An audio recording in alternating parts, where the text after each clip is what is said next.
After World War II, a new eugenics was resurrected out of the bones and ashes of the old eugenics. The eugenics movement has been at the forefront to establish a new scientific racism that justifies oppression and exploitation and racism.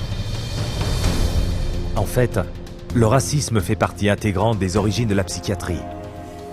The entire history of psychiatry, beginning with scientific conclusions that were made in the 1830s, was an effort to prove the intellectual inferiority of African Americans. Benjamin Rush is the father of modern psychiatry. And he is the one that gave us the term nigritude. He said that all blacks have inherited this disease.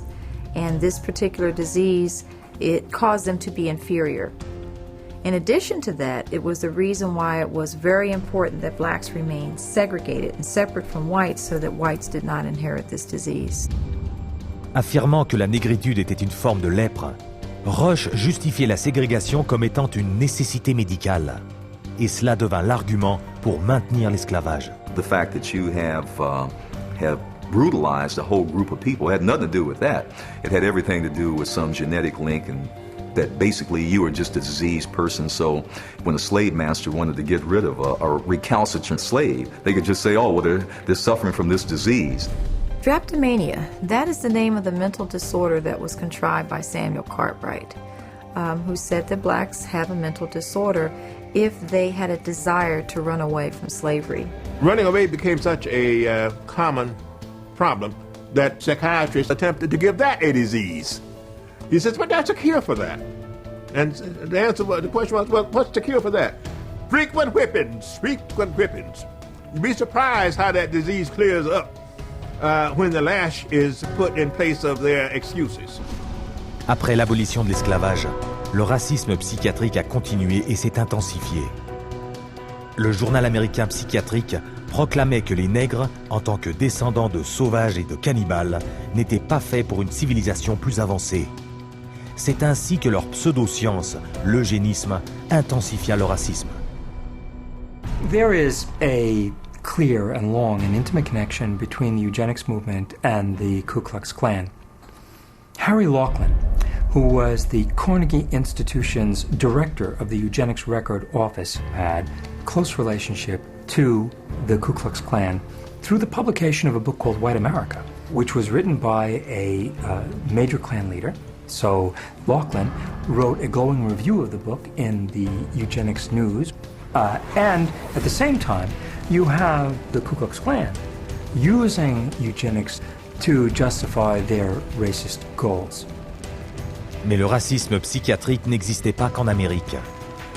Certains des pires abus du XXe siècle se sont produits en Afrique du Sud, là où le gouvernement adopta les mêmes théories et méthodes racistes qu'Hitler. Ce n'était pas un hasard. Le Premier ministre avait étudié l'eugénisme dans ses études en Allemagne, sous l'influence des nazis dans les années 20. Dr. Henrik Verwoerd is regarded as the architect of apartheid. He saw South Africa as a divided state with whites, blacks and brown people living in totally separate areas, with black people having no rights whatsoever. L'apartheid fut l'occasion pour les psychiatres d'ouvrir des hôpitaux psychiatriques partout dans le pays, qui n'étaient en fait que des camps de travaux forcés.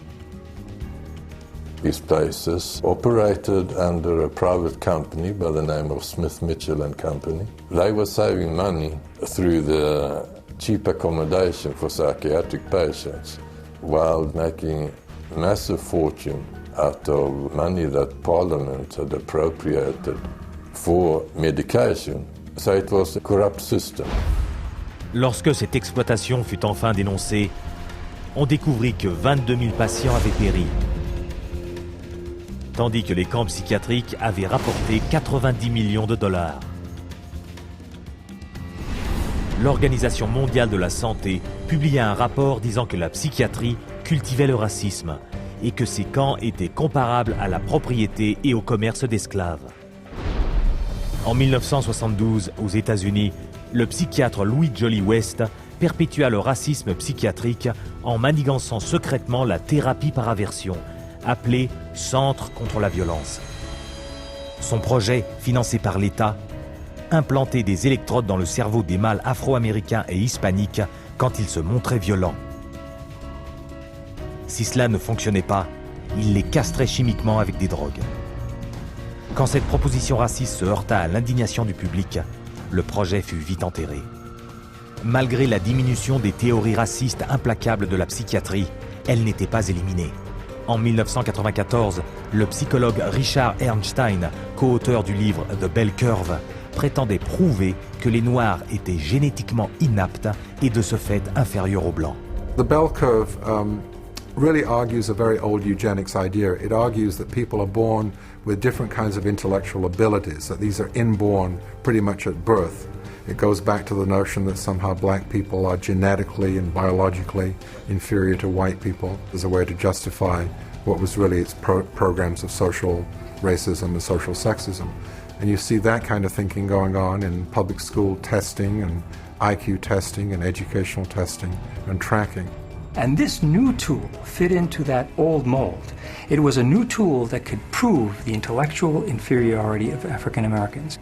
The psychiatric profession has done great damage, certainly in the past, and far too many in the present, too, to subvert democracy and perpetuate racial stereotypes, even more, deep racism in society. We have to battle against this continual misinformation, disinformation, pseudoscience.